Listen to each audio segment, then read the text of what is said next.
第29日睇得清楚之後，喺教自己個女嘅時候，個女成日都會講一句：Daddy，你又嚟啦！我唔想你又講。呢個時候，我一般都唔會再多講，亦都唔會再回應，因為心裏邊知道，如果我繼續回應嘅話，大概會引嚟乜嘢嘅後果。只係有陣時我個心都會嘆息，你就係因為你上次聽完唔明，你先至再講一次咯。咁梗係啦，我心裏邊所諗嘅明白，其實唔單止係知道，而係有行動。面對一班講極唔明嘅門徒，耶穌3次預言自己受難復活，到底呢班門徒準備好未呢？又係咪真係明耶穌所講嘅嘢？耶穌冇講說話，而係借咗耶利哥嘅瞎子巴底買嚟到俾門徒學習，讓我哋同耶穌同埋門徒一同走進耶利哥城。馬可福音10章46節。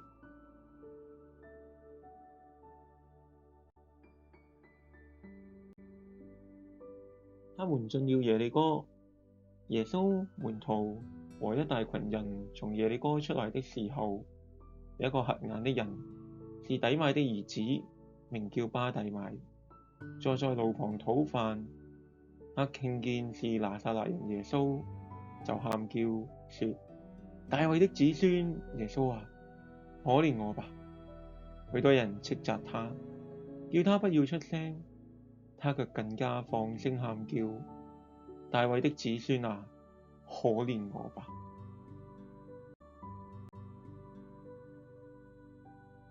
耶穌就站住說：把他叫過來。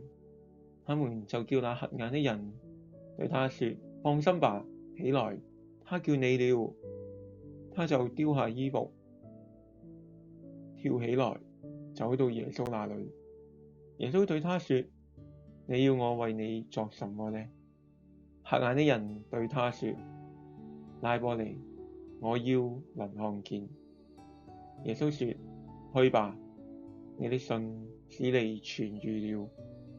他立刻看見了，就在路上跟隨了耶穌。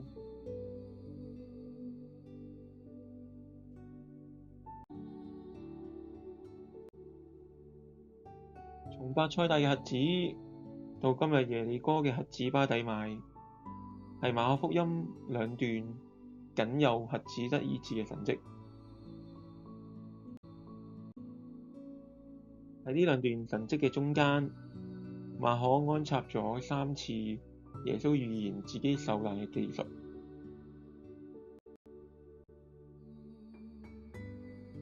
門徒嘅反應我哋睇過㗎喇，由斥責耶穌，去到彼此爭論誰為大，再到爭奪耶穌之下嘅位置。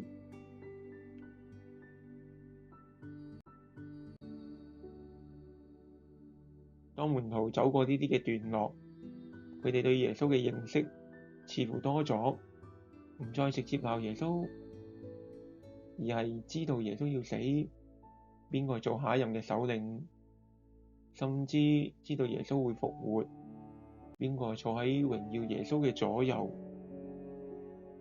多咗認識。但係佢哋又係咪已經預備好前往耶路撒冷見證耶穌嘅受死同埋復活呢？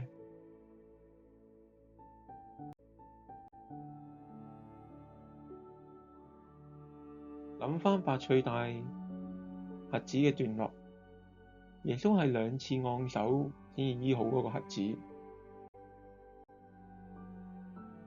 由第一次嘅看見，但係模糊不清，到第2次按手之後清楚看見，係要帶出門徒對基督嘅認識係漸進嘅。而家當耶穌要踏上最後嘅旅程，由耶利哥出發，前往耶路撒冷受難。喺耶利哥城嘅當下，有一個人認出咗耶穌嘅身份，大衛嘅子孫。呢個係馬可福音唯一一次記載耶穌係大衛嘅子孫。諷刺嘅係，承認耶穌係大衛子孫嘅並唔係一直跟住耶穌嘅門徒，亦都冇可能係嚟自耶路撒冷嘅宗教領袖，而係嗰一位喺路旁乞討、瞎眼嘅乞丐巴底買。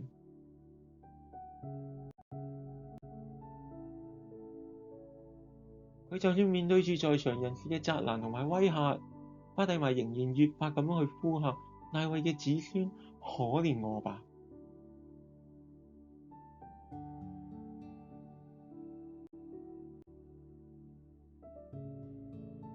巴底買嘅看見，使佢最後能夠立刻看見，並且選擇咗喺路上跟隨耶穌。耶利哥城嘅敘事用跟隨做結束。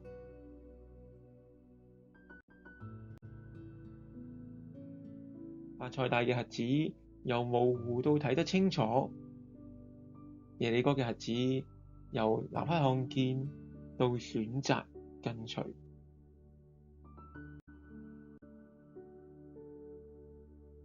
原來呢個正正係門徒要學習嘅功課。睇得清楚之後，係唔係選擇跟隨？巴底買係喺路上跟隨耶穌，呢條路係咩路呢？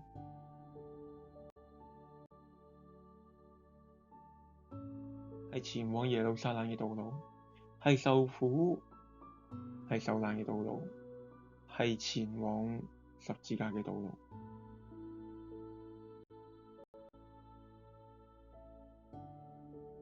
門徒聽咗耶穌3次預言受難同埋復活之後，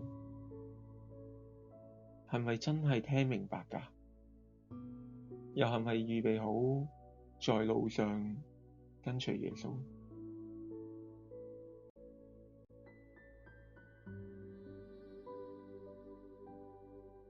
馬可話耶利哥嘅瞎子巴底買預備好啦。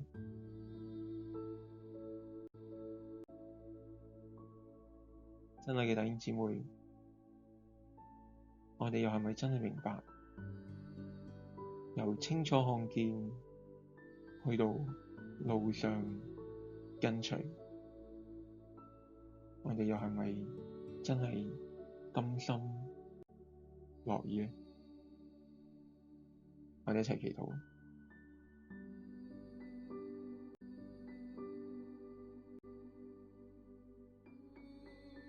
親愛嘅主耶穌，求你賜畀我巴底買嘅勇氣，喺責難同埋威嚇裏邊，仍然敢向你呼喊；賜畀我伯賽大瞎子一樣嘅耐心，喺模糊不清嘅時候，仍然願意學習信靠，願你牽住我嘅手，喺呢條充滿未知挑戰嘅十字路上，堅定咁樣選擇跟隨你。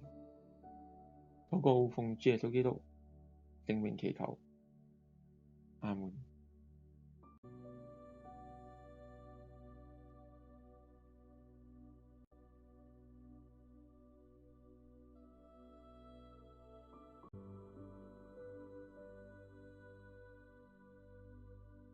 祝福你，呢個讓我哋繼續喺馬可福音裏邊與主相遇。